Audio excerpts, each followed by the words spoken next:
મિત્રો હાલ અમારા હરિભક્તો ખાખરાવનમાં ભોજન લઈ રહ્યા છે, તો હું તમને બતાવું કે રસોઈમાં શું શું છે। તો મિત્રો જોઈ શકો છો રસોઈમાં ભાત છે,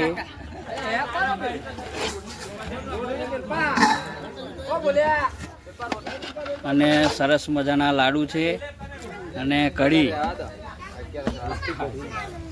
ભાત, કઢી અને સરસ મજાના લાડુ ખાખરાવનમાં ભોજન લઈ રહ્યા છે।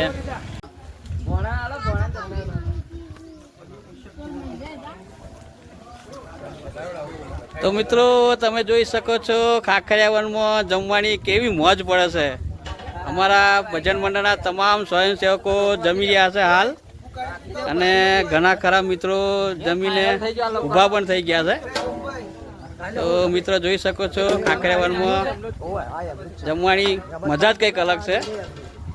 જય ભાતીજી મહારાજ।